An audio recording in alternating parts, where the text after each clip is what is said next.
Он задал вопрос на арабском так, будто бросал вызов всему залу. Слова прозвучали резко, быстро, с оттенком насмешки. Так говорят не ради ответа, а ради демонстрации превосходства. В роскошном зале отеля, где потолки отражали свет хрустальных люстр, мгновенно стало тихо. Люди переглядывались, делая вид, что понимают, но на самом деле большинство лишь чувствовали неловкость. Миллионер по имени Рашид откинулся на спинку кресла и скрестил руки на груди. Он привык к такому эффекту. В его мире деньги означали не только власть, но и право унижать, проверять, ставить других в неудобное положение. Он часто использовал язык как оружие. Особенно арабский, красивый, сложный, недоступный для многих в этом зале. «Ну?»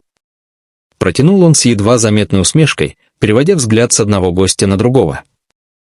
Никто не ответит. Сидящие за столом деловые партнеры опустили глаза. Кто-то сделал вид, что пьет воду. Кто-то нервно поправил галстук.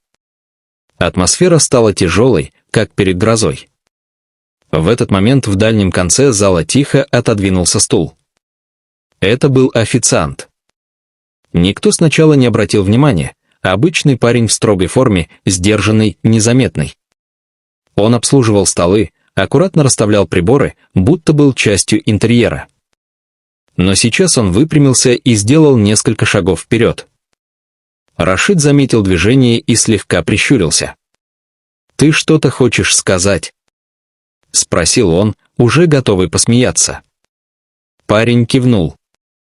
Его голос, когда он заговорил, оказался неожиданно спокойным. И он ответил на чистом, уверенном арабском.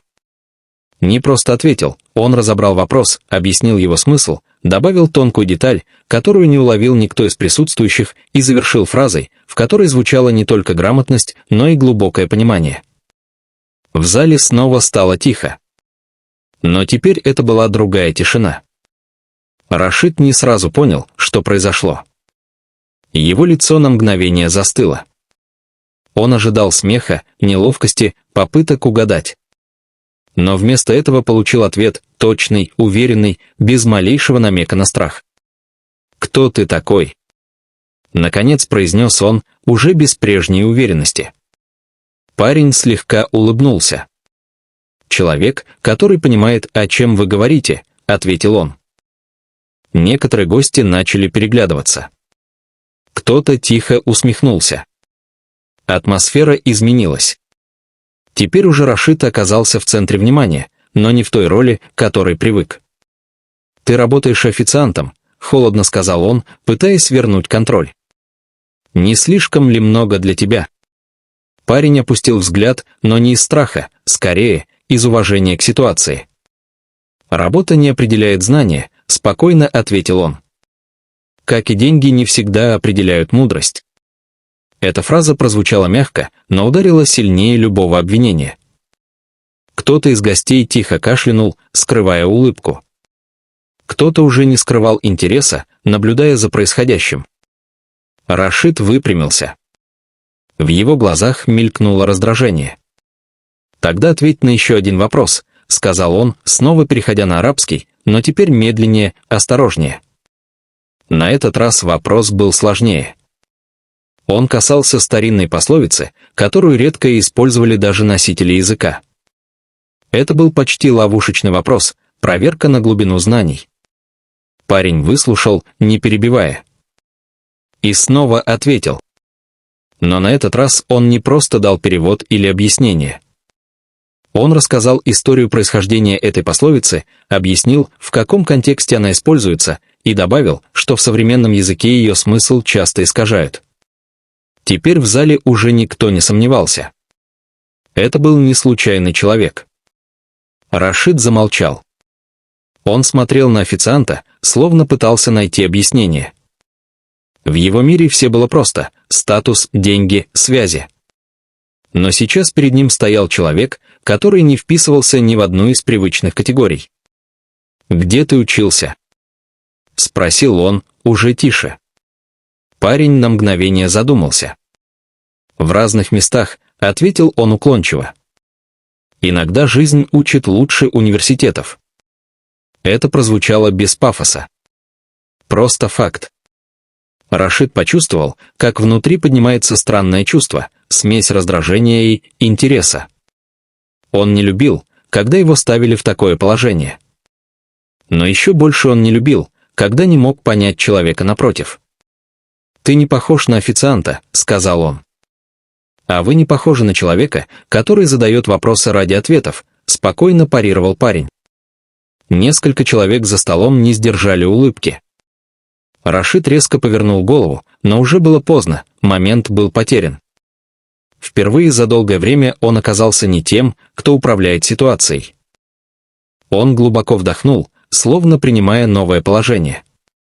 «Как тебя зовут?» — спросил он. «Самир». Имя прозвучало просто, без попытки произвести впечатление. «Самир», — повторил Рашид. «И почему ты здесь?» Парень на секунду посмотрел вокруг, на столы, на гостей, на роскошь. «Потому что каждый человек где-то должен быть», — сказал он. «Сегодня здесь». Ответ снова был уклончивым, но в нем чувствовалась внутренняя уверенность. Рашид молчал. Он привык к людям, которые либо льстят, либо боятся. Но этот парень не делал ни того, ни другого. И это раздражало. Но одновременно притягивало. «Ты знаешь, кто я?» Наконец спросил он. Самир кивнул. «Да». «И тебя это не впечатляет?» Самир слегка пожал плечами. «Впечатляют поступки», — сказал он. «Не цифры на счету». В зале снова воцарилась тишина. Но теперь она была наполнена ожиданием. Рашид смотрел на него дольше, чем нужно. А затем впервые за вечер не нашел слов. И именно в этот момент он понял, что задал вопрос не тому человеку. Потому что ответ оказался сильнее, чем он был готов принять. И это было только начало, тишина после его последней фразы была не просто паузой, она будто перевернула весь зал. И еще минуту назад все внимание принадлежало Рашиду, его уверенности, его демонстративной игре на публику. Теперь же взгляды были прикованы к Самиру, человеку, которого никто даже не замечал до этого вечера. Рашид медленно провел рукой по подбородку. В его глазах больше не было насмешки. Там появилось нечто новое — осторожность. Он впервые за долгое время оказался в положении, где любое слово могло сыграть против него. «Интересно», — тихо произнес он, словно разговаривая сам с собой. «Очень интересно». Он поднялся из-за стола. Гости напряглись, никто не понимал, что произойдет дальше. Кто-то ожидал вспышки гнева, кто-то — холодного увольнения официанта прямо на месте. В мире Рашида такие сцены были не редкостью. Но вместо этого он сделал шаг вперед. «Подойди», — сказал он Самиру. Голос был ровным, но в нем чувствовалось напряжение. Самир не спешил. Он спокойно поставил поднос на ближайший стол, поправил манжеты и только потом подошел ближе. Теперь они стояли почти напротив друг друга, один в дорогом костюме, символ власти и денег, другой в форме официанта, но с осанкой человека, который не привык склонять голову. «Ты сказал, что тебя впечатляют поступки», — начал Рашид. «Тогда скажи, что бы ты сделал на моем месте?» Вопрос был неожиданным. В нем уже не было насмешки. Это был настоящий интерес, пусть и скрытый за привычной жесткостью. Самир на мгновение задумался. «На вашем месте?» — переспросил он. «Да». «Тогда я бы сначала задал себе другой вопрос», — спокойно ответил он. «Зачем я задаю вопросы людям, которых хочу унизить?» По залу прошел тихий шорох. Кто-то нервно усмехнулся. Кто-то затаил дыхание. Рашид прищурился. «Ты считаешь, что я хотел тебя унизить?» Самир посмотрел прямо ему в глаза. «Я считаю, что вы привыкли проверять людей через слабость», — сказал он. «Но сила проверяется иначе». Эти слова прозвучали не как обвинение, а как констатация. Рашид медленно кивнул, будто обдумывая услышанное. «И как же?» — спросил он. «Через уважение», — ответил Самир.